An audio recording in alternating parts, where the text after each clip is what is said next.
con el COVID-19. Estas estadísticas que estoy presentando aquí son unas estadísticas al corte del fin de semana. Hay más de 2.85 millones de casos confirmados en todo el mundo, aproximadamente 197.000 fallecidos y 812.000 recuperados. ¿Ok? Es una información que sabemos está generando mucho impacto en diferentes áreas, disciplinas, pero sobre todo en los mercados financieros. En los Estados Unidos, que se ha convertido en el foco de la pandemia, se ha trasladado de Asia hacia Norteamérica, particularmente Estados Unidos, y vamos a ver un mapa más adelante. Las infecciones son más de 925.000 y ocupan el 33% de los casos a nivel mundial aproximadamente, para que tengamos un panorama de cómo está la situación en Estados Unidos. ¿Ok? España es el país europeo más afectado, registra más de 219.000 casos. Y fuera de Estados Unidos y Europa, Turquía registra más de 104.000 casos. Si observamos el mapa de propagación, disculpen, del COVID, aquí lo vemos, podemos ver en Estados Unidos un color azul intenso. A medida que el color azul se hace más intenso, implica que hay, por ejemplo, el color azul más intenso es que hay más de 1.000 casos por millón de habitantes. La tonalidad se hace más intensa a medida que hay más casos por millón de habitantes. Y obviamente ahí ustedes ven en el mapa cómo está Estados Unidos en ese respecto. Aquí lo vemos.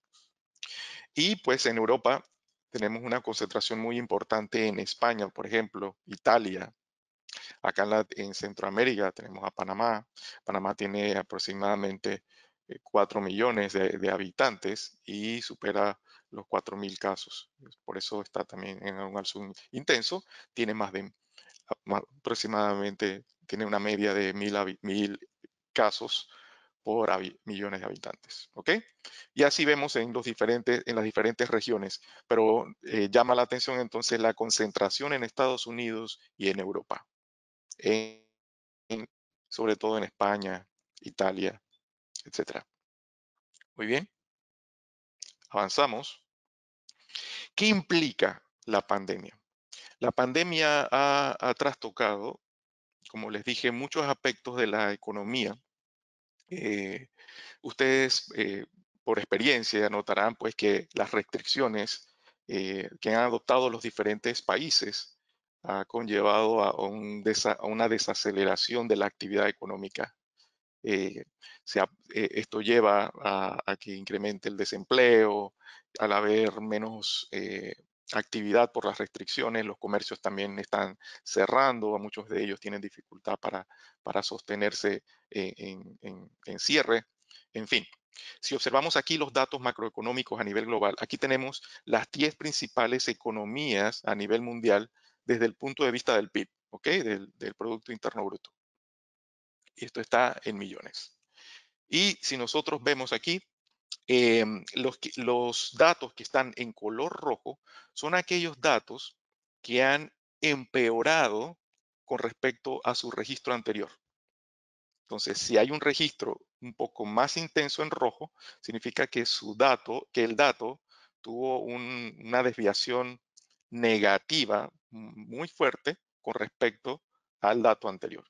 Y si observamos entonces en rojo, vemos que el dato de la deuda es uno de los que más ha estado siendo impactado. Este es, como les comento, al fin de semana. Y también la tasa de desempleo. ¿Ok? Los registros también del PIB en China, un dato importante recientemente. China no mostraba un decrecimiento del PIB desde hace mucho y esto ocurrió. Aquí vemos también Japón ha mostrado un decrecimiento en el PIB en su registro año a año y base trimestral. ¿Ok? Y a nivel general de las principales economías, el desempleo, la deuda. ¿Ok? Desempleo y deuda. También van a observar, y vamos a utilizar esta información más adelante, que las tasas de interés están bajísimas, en muchas de estas economías. Estados Unidos está en 0.25, la zona euro está en 0, la tasa de interés. Ustedes saben que la tasa de interés representa esa carga ah, eh, sobre el dinero para efectos de los préstamos entre compañías, entre personas. También es esa referencia de los bancos centrales para la carga monetaria interbancaria.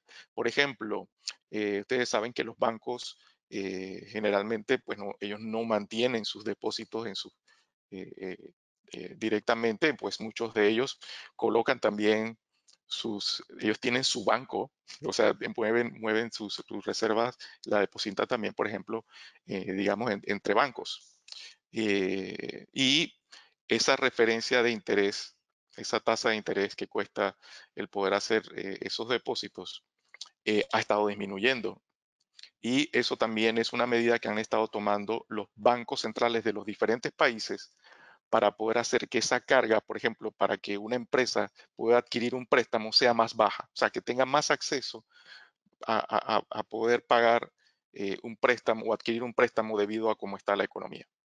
¿Ok? Han bajado las tasas de interés para que esa carga sea menor y las compañías y las personas naturales puedan tener mayor facilidad de poder adquirir un préstamo o pagar sus obligaciones. ¿Ok? Son políticas económicas, estímulos que han estado tomando las economías, pero esos estímulos también tienen un impacto sobre las compañías y sobre los instrumentos financieros también que vamos a presentarles. Nosotros queremos mostrarle en pantallazo para llegar entonces al detalle puntual. ¿Ok? Vamos a ver el empleo en Estados Unidos. Si ustedes veían, vamos a regresar al anterior. En el dato anterior, Estados Unidos tenía una tasa de desempleo que aumentó, porque aquí está en rojo con respecto al registro anterior, y está en 4.4. ¿Okay? Ustedes dirán, bueno, 4.4 pues se ve, pues, miren, por ejemplo, Brasil tiene 11.60.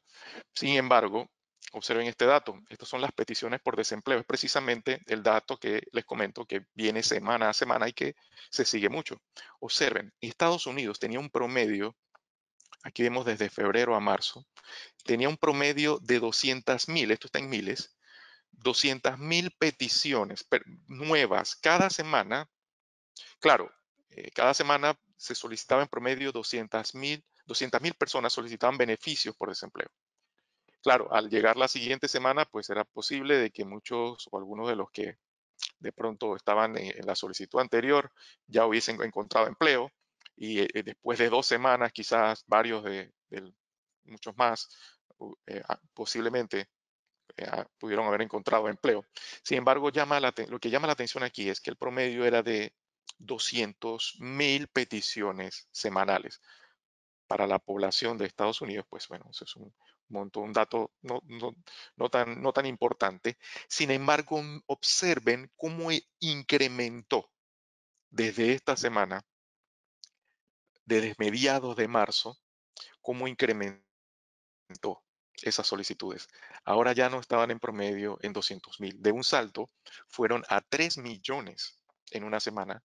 Luego de esa semana que 3 millones de personas solicitaron beneficios de desempleo, la siguiente semana llegó a casi 7 millones. Y son nuevas peticiones cada semana. Esto mide peticiones nuevas. Para que usted vean el impacto de la pandemia en una economía como la de Estados Unidos. Este precisamente es el máximo histórico desde que se tiene estos registros. Casi 7 millones. Al siguiente semana bajó, pero seguía en el orden de los 6 millones. La siguiente semana bajó a 5 millones. La semana pasada bajó a 4. ¿Ok? Si aquí hacemos una suma rápida, aquí van 9, 15, 20, 25, digamos, millones de solicitudes de beneficio de desempleo en un lapso de 5 semanas. Increíble. Y esto lo podemos llevar a los diferentes países. Estamos utilizando una referencia de la economía de Estados Unidos.